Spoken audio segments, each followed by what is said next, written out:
Kwa majina naitwa Hafsa Michael Boniface, natokea shule ya msingi Amani, niko darasa la 7. Mimi hapa ningependa tu kuwashukuru walioanzisha tukio hili kwa ajili ya kuadhimisha siku ya mtoto wa Afrika, ambapo ni tarehe 16 mwezi wa 6 kila mwaka.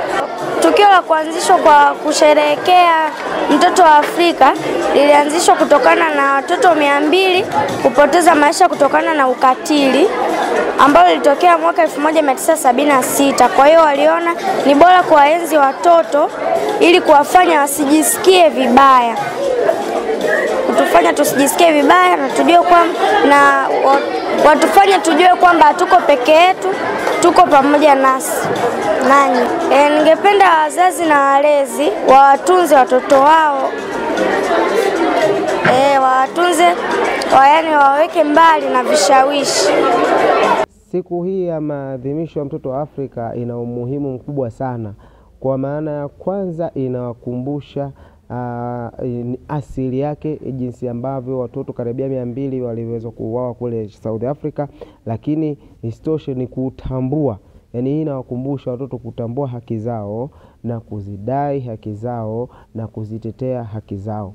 Lakini vile kuziendea pia zile ambazo zimeona kwamba hazijafanywa kazi, sasa waweze kuziendea ili kuweza kuzifanyia kazi. Kwa hiyo watoto wanapaza sauti zao kwa pamoja na inawakutanisha kwa pamoja kuweza kuzungumza kama jamii au sehemu ya jamii ambayo tunaizunguka.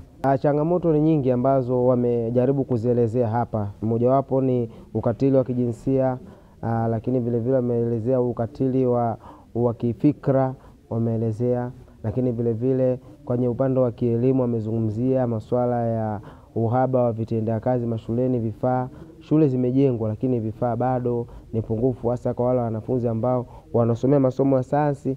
Bado kuna vifaa vingi bado havijaenezwa kule, vitabu vya kiada na ziada, na hapo pia bado ni changamoto kwa wanafunzi.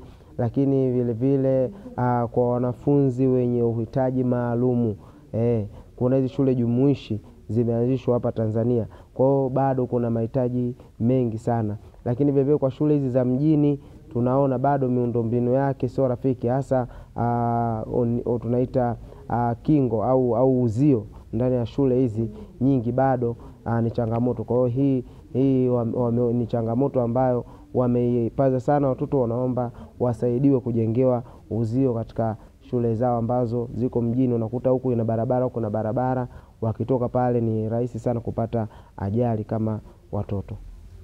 Kwa jina naitwa Maria Menas Komba, ni katibu mtendaji wa taasisi ya The Tunupinda Foundation inaongozwa na mkurugenzi wetu mkuu Mama Tunupinda, mke wa Waziri Mkuu mstaafu wa Jamhuri ya Muungano wa Tanzania, Mheshimiwa Mizengo Pinda.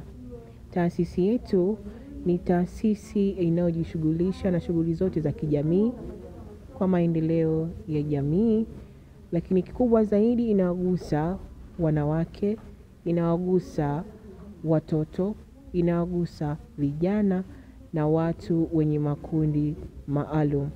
Licha ya shughuli hizo, lakini pia tupo katika shughuli za kutoa elimu, kuwawezesha wanawake jasiriamali, na katika shughuli za mazingira na afya ya mtoto na afya kwa ujumla, niseme hivyo. Taasisi yetu tumejikita pia na watoto, na tunapoenda kuelekea siku ya kilele cha mtoto wa Afrika, taasisi hii ya Mama Tunupinda imewawezesha watoto. Kama una matukio mbalimbali ambao unafuatilia, licha ya kuwatoa elimu kuhusiana na malezi na makuzi ya mtoto na kukuza kabisa maadili ya mtoto wa Kitanzania, lakini pia mkurugenzi anashiriki zaidi kuwawezesha watoto vifaa vya shule, madaftari, na baadhi ya watoto anawasomesha kabisa shule.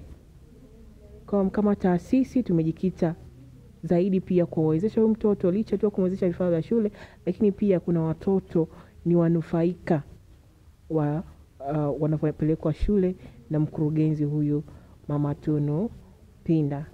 Mtoto wa Kiafrika, mimi naongelea yule mtoto ambaye anaishi mazingira duni. ambayo wengine hawana walezi. Kwa namna moja ama nyingine, unajua mahitaji ya watoto. Mtoto lazima apate uniform, mtoto apate madaftari na peni. Kwa katika changamoto hiyo kuu kwa watoto katika ukuzaji wa elimu ni hivyo vifaa, madaftari, peni, kalamu, mabegi na vifaa vyote vya ujumla vya shule.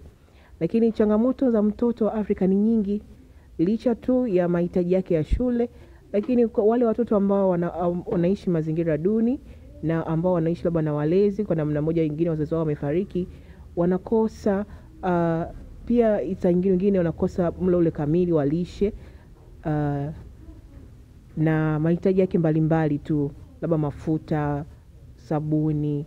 Kwa hizo changamoto hizo, ndio maana nimesema kuna watoto wengine ni wanufaika kamili kabisa, wanaishi na mheshimiwa, wanapata malezi yote hayo kama mtoto.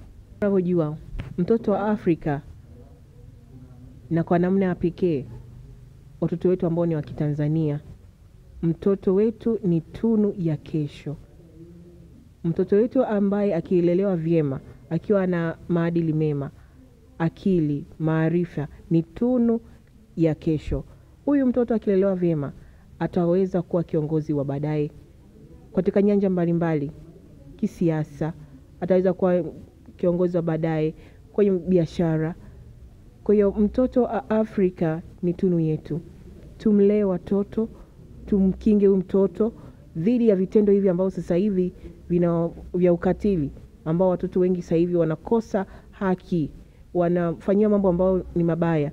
Kwa kama wazazi na walezi na wadau mbalimbali, tuungane kwa pamoja kukemea kwanza vitendo hivi vya ukatili ambao watoto wetu hawa wanakuwa kosa kuwa huru, kosa kuwa na amani ndani ya nchi yao. Haipendezi.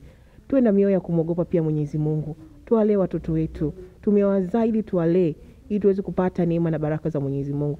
Kwa natamani sana watoto hawa tuweze kuwatunza na wapate malezi bora endelevu kwa ajili ya maendeleo ya baadaye. Mimi tu nitoe wito kwa wazazi na walezi kulingana na kauli mbiu ya mwaka huu. Tuwasaidie na tuwashirikishe watoto wetu kwenye mipango mbalimbali, pia na kwenye bajeti, ili nao watoto hao wajue katika maisha tu ya kawaida lazima kila uwe na mpango wako, hata wa wiki, wa mwezi na kwa mwaka. Tuwafundisha watoto namna gani kwanza wao binafsi kama watoto kujiwezesha na kujijua, unatakiwa upange vitu vyako viweje. Lakini pia katika upande wa bajeti, wazazi na mimi hii inawahusu pia, ambao wanaweza kuweka vibubu mbalimbali kwa ajili ya kuwawezesha watoto wao kipindi ambapo wale shule zinapofunguliwa waweze kupata mahitaji yao husika kwa wakati sahihi.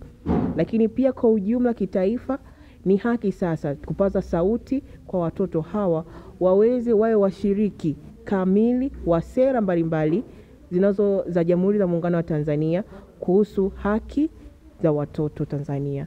Kwa ni nafasi sasa hii ya pekee kabisa kuwashirikisha watoto kwa nyanja zote, waweze kama watoto watusaidie mawazo, ili sera zetu zinazotungwa ziwe sera endelevu na zenye tija kwenye taifa letu. Asante.